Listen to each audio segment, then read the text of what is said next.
Estimados oyentes, reciban una cordial bienvenida al espacio donde el derecho se encuentra con la reflexión profunda. El abogado científico. Este foro es nuestra dedicación a explorar las intersecciones entre las disciplinas jurídicas y el pensamiento crítico, ofreciendo un escenario para el diálogo intelectual y el desarrollo personal en el mundo del derecho. Acompaña a Andrés Arellano en este viaje de indagación y descubrimiento. Cada capítulo está diseñado para profundizar en cómo el razonamiento analítico influye y fortalece nuestras prácticas legales, desafiando las convenciones y fomentando un entorno de aprendizaje basado en la comprensión y el razonamiento lógico.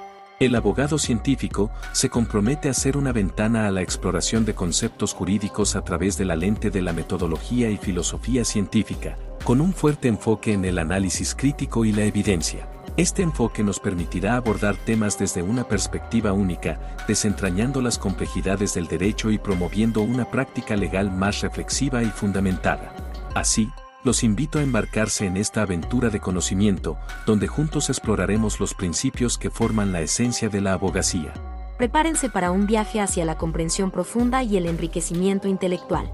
Bienvenidos a El Abogado Científico. Bienvenido a este nuevo episodio. Hablaremos de la prescripción de la acción penal. ¿Qué es la prescripción de la acción penal?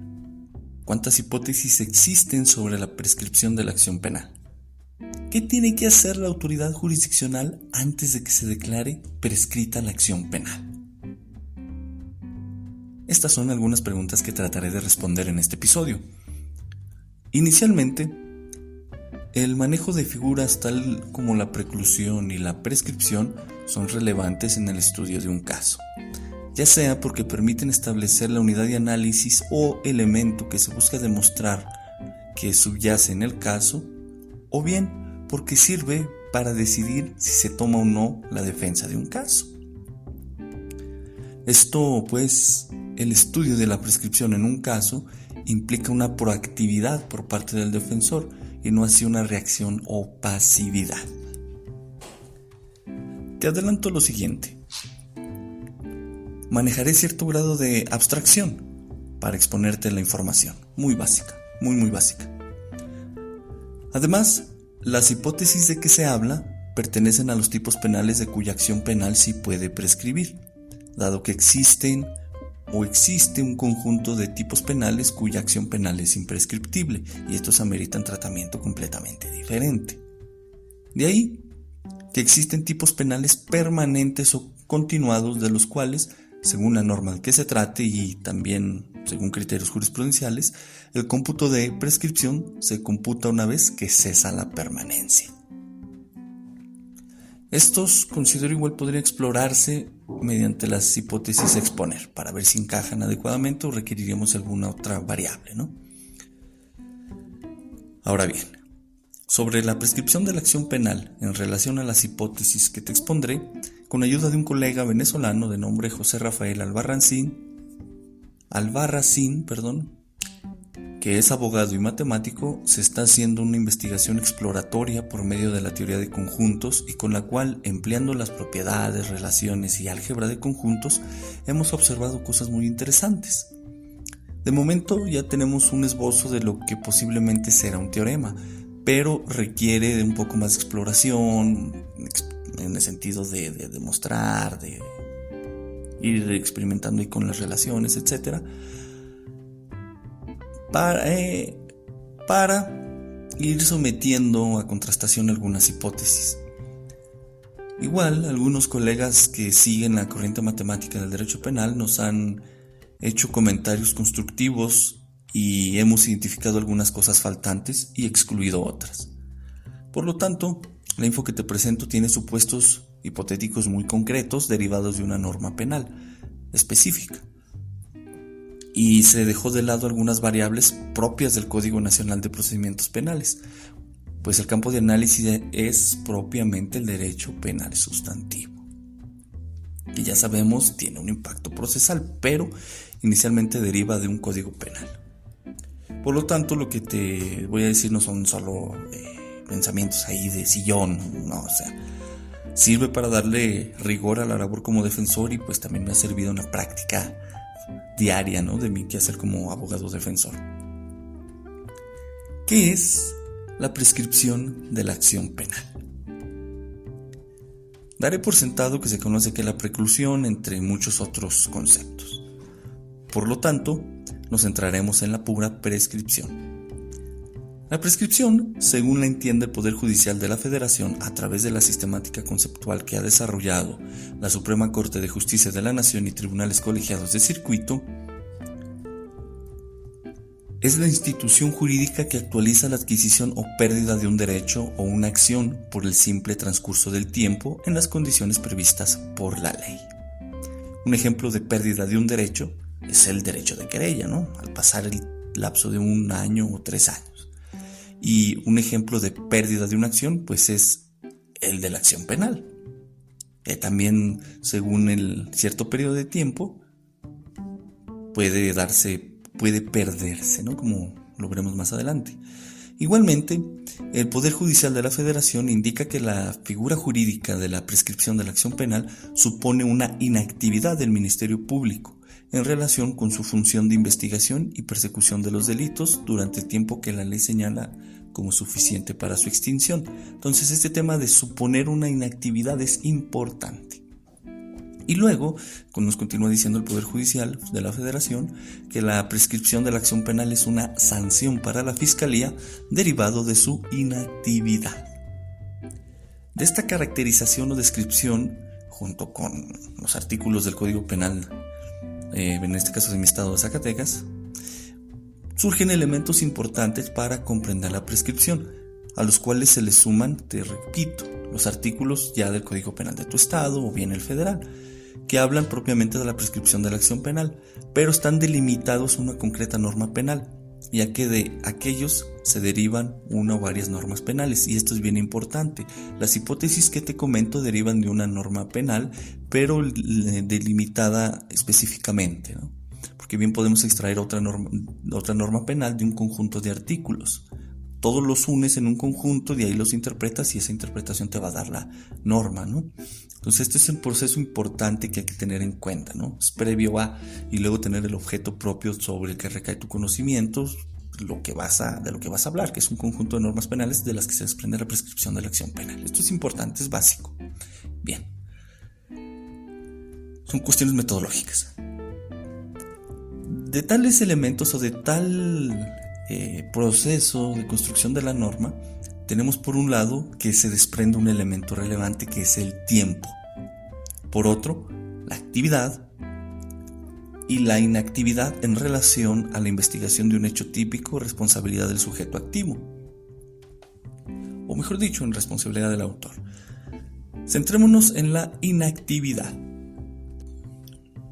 En el contexto que acarreamos, la inactividad es la ausencia de ejecución de algún acto tendiente a indagar sobre la existencia y acreditación del hecho, así como la responsabilidad del probable imputado.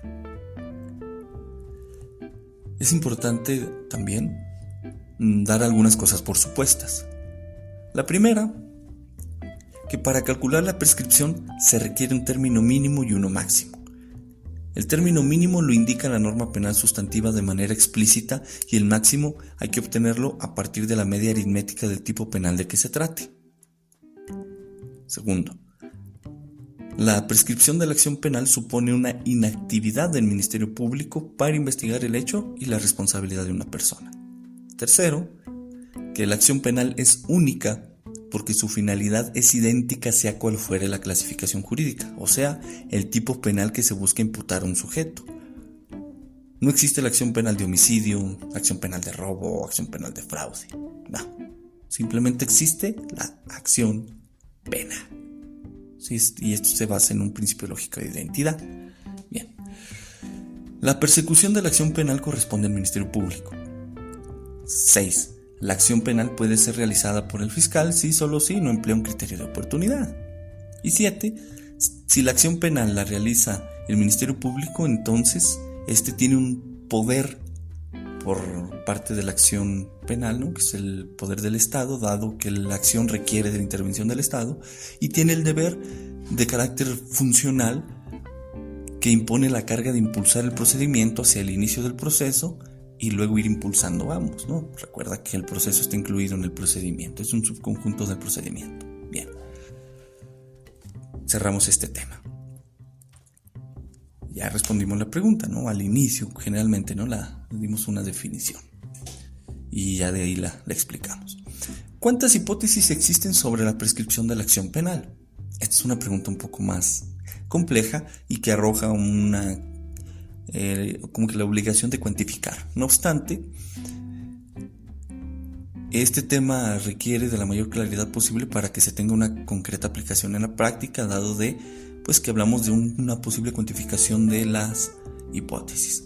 Bien, te recuerdo que las hipótesis surgen a partir del Código Penal de tu estado, del Código Penal Federal, y en este episodio pues del estado de Zacatecas. Por lo tanto, tienes que verificar el Código Penal de tu estado para identificar alguna similitud o diferencia en los supuestos y elementos, tales como las actuaciones, el periodo de tiempo, etc., cómo se interrumpe la prescripción, entre otros temas. Por lo tanto, espero que las hipótesis que te digo, que te voy a exponer, te sean de utilidad por guardar identidad con las de tu Código Penal. De momento, te expongo 3 hipótesis sobre la prescripción de la acción penal. Hay más, por eso la pregunta inicial queda abierta todavía. Durante la caracterización de la prescripción trajimos algunos elementos: actividad, tiempo, inactividad. ¿Sí? Falta el tema de la interrupción también, cómo se interrumpe, ¿no? Pero vamos por partes. La actividad del fiscal se materializa a través de actuaciones o actos de investigación. Así pues, para tener clara la inactividad, requerimos al menos 2 actuaciones del fiscal del Ministerio Público desarrollados en cierto periodo de tiempo. Esto lo puedes observar a través de los antecedentes de investigación existentes en la carpeta. La inactividad es la falta de actividad y la podemos identificar con esas 2 actuaciones. Cabe indicar que con una actuación igual puede identificarse la inactividad y calcularse la prescripción de la acción penal bajo cierto periodo de tiempo, aunque con algunas condiciones un poquito diferentes. De ahí, genéricamente se pueden enunciar las hipótesis en el siguiente sentido. Primera hipótesis: dada una actuación A y B por parte del fiscal del Ministerio Público y un periodo de tiempo T, si entre las actuaciones A y B transcurrió un tiempo T correspondiente a la tercera parte del término medio de las sanciones correspondientes al tipo penal, entonces las actuaciones C, C1, C2 hasta CN del fiscal posteriores a B no interrumpen el término de la prescripción. Respecto a la abstracción, A, B y C son variables individuales o símbolos que designan cualquier antecedente de investigación. ¿Okay?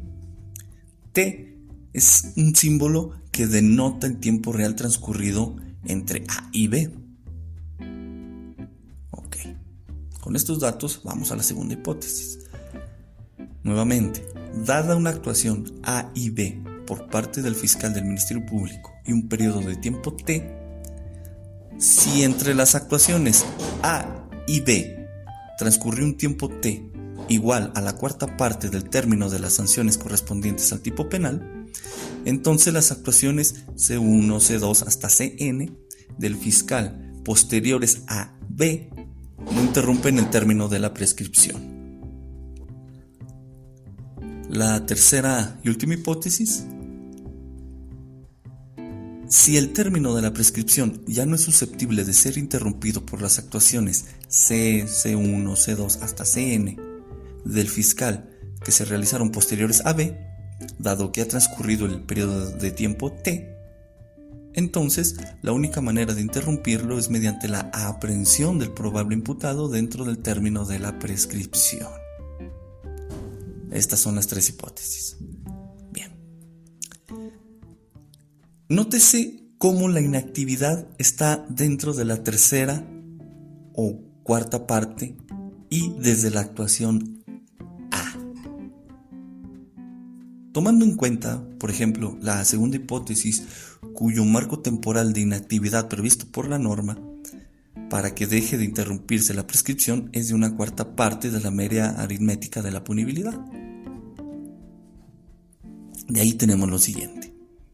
Si el antecedente de investigación A es la última actuación en la carpeta de investigación, entonces se establece el inicio para el cómputo de la prescripción propiamente dicha, como para el lapso de la cuarta parte. Luego, el antecedente de investigación B ayuda a medir o indicar si efectivamente pasó ese periodo de tiempo de la cuarta parte, por ejemplo, o bien de los 3 años. Por ejemplo, X tipo penal establece una punibilidad ya sumada de 4.2 años. Luego, su media aritmética es de 2 años y 1 mes. Con esa información vamos ahora al Código Penal para identificar qué dice sobre el concreto plazo de prescripción. En este caso, la norma indica, en el Código Penal del Estado de Zacatecas, indica que la prescripción no será menor a 3 años. Por lo tanto, si el término medio aritmético de aquel tipo penal X dio 2.1 años, entonces se aumenta a 3. En este punto, nótese cómo el plazo de la cuarta parte está incluido en el concreto plazo de la investigación. Y ojo que aquí está la clave. Para calcular la cuarta parte, no se toma en cuenta el plazo de 2 años y 1 mes, sino el de 3 años, dada la existencia de una concreta disposición legal que indica que ese es el plazo mínimo.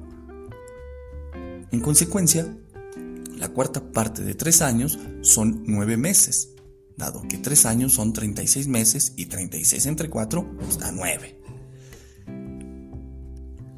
A su vez, puede afirmarse que el tiempo de 9 meses es el plazo genérico de la cuarta parte en aquellos tipos penales cuya acción penal puede prescribir y cuyo plazo de prescripción de acción penal sea de 3 años.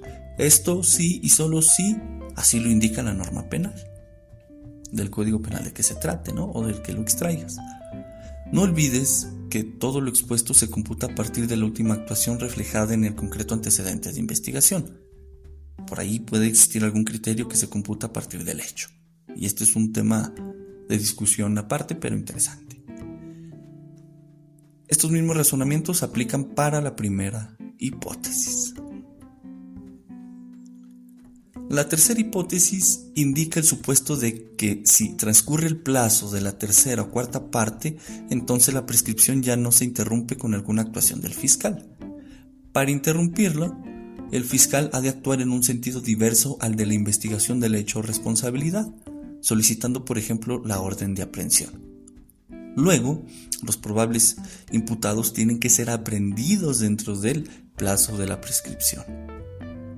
Si son aprehendidos después de que transcurrió el plazo, entonces se puede hacer valer la prescripción de la acción penal durante la audiencia de vinculación a proceso para efectos de que se declare un sobreseimiento y por tanto un auto de no vinculación a proceso, ¿no? Ahí sería el punto defensivo específico en el campo práctico. Ahora bien, ¿qué pasa si solamente existe una sola actuación del fiscal, entendida como un concreto antecedente de investigación que ayuda a identificar el inicio del plazo de la prescripción de la acción penal? Evidentemente, el inicio del procedimiento penal lo da la denuncia, querella o requisito equivalente, o la noticia criminis dirían algunos por ahí. De ahí que el primer acto de investigación sea posterior a la denuncia, pero llega el punto en que la secuencia de actuaciones hay uno final, ¿sí? Da la denuncia, empieza la investigación y empieza la secuencia concatenada de actuaciones, pero va a haber un punto, una actuación, por decirlo, en el que se dejó de investigar. Y este es el que se tiene que identificar. De esa actuación plasmada en el concreto antecedente de investigación, hay que hacer el cálculo correspondiente en los términos que se han expuesto.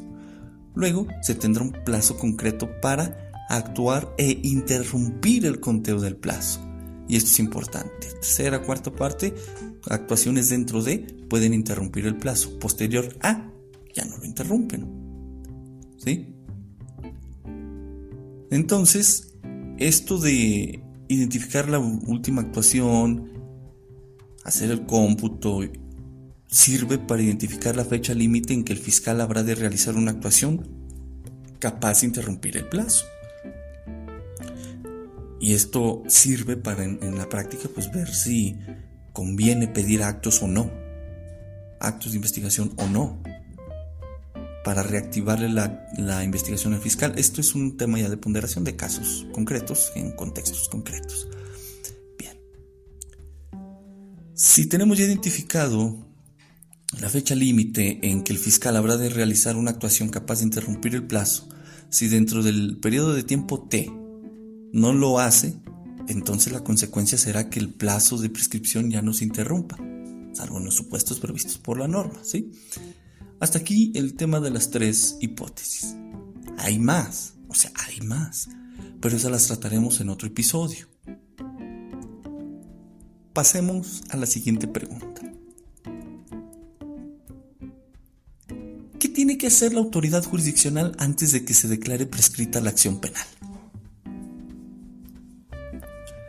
Este tema es muy interesante, pues hará los mismos cálculos que realizaste tú, evidentemente. Sin embargo, hay una variable muy concreta, a saber, una regla de actuación. Esta regla ya es de carácter pragmática, no metodológica, ¿sí? O bien puede ser incluida dentro de la metodología, ¿no? En la ejecución de la resolución, al estar dando la resolución.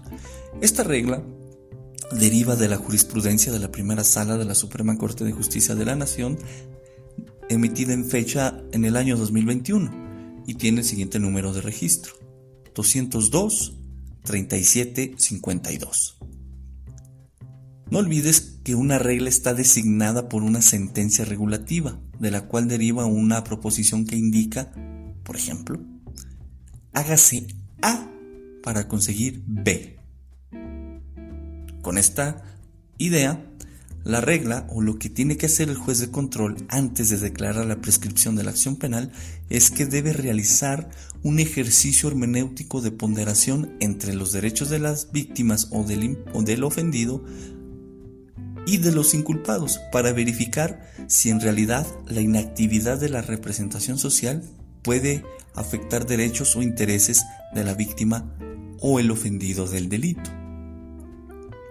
En este sentido, el debate de la prescripción de la acción penal en la audiencia de vinculación a proceso ha de contener algún argumento del por qué sí o por qué no la inactividad del fiscal que derivó en una prescripción de la acción penal a manera de sanción ha de permitir que se emita un auto de vinculación a proceso o de no vinculación. Por lo tanto, el hecho de que se acredite una prescripción, dada esta regla, pues no necesariamente da ya el auto de no vinculación. Previo a emitirse hay que hacer un ejercicio de ponderación. De ahí que hay que tener en consideración algunos derechos fundamentales de las partes, tales como el derecho de acceso a la justicia por parte de la víctima, así como el de seguridad jurídica y debido proceso por parte del imputado. Y por supuesto, hay que tener bien claras las siguientes reglas.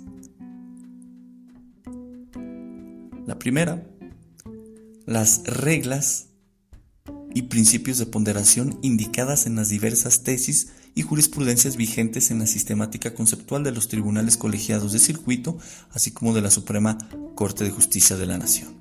Segundo, las reglas lógicas de inferencia, tales como el modus ponens, el modus tollens, el silogismo hipotético, el silogismo disyuntivo, el dilema constructivo, el dilema destructivo, la simplificación, la conjunción, la adición, etc.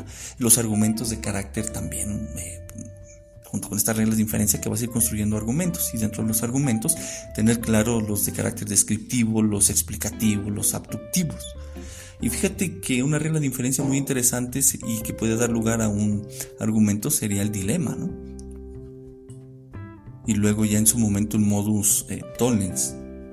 Todos funcionan, incluso el silogismo hipotético, pero ya depende también de tu caso específico y de alguna otra información que obtengas, ¿no? O alguna otra deducción que hagas de un conjunto de artículos o de tesis jurisprudenciales. Pero ahí los tienes, no nos escapamos de estas reglas lógicas de inferencia. Espero que todo lo expuesto te sea de utilidad igual puedas pulir algunas cosas acorde a tu marco teórico, hacer alguna crítica desde tu concepción filosófica, metodológica. Y te repito, lo que te he expuesto me ha sido de utilidad a lo largo del tiempo, y más ahora que se está clarificando y purificando matemáticamente, ¿no? Porque se han observado algunas cosas que no tenía presentes previo a, ¿no? Pero ya tenía las hipótesis, pero así la profundidad de la exploratoria de carácter matemática pues ha arrojado cosas interesantes. Hasta aquí el episodio. Si vienes de algún otro país a escuchar, pues te agradezco tu tiempo. Espero que esto sirva a manera, no sé, de ejercicio de derecho comparado tal vez, o alguna otra cuestión de tu interés, ¿sale? Le agradezco y le mando el correspondiente saludo a mi colega venezolano Rafael Albarracín por el apoyo que me está dando en esta exploración de estos tópicos. Hasta luego.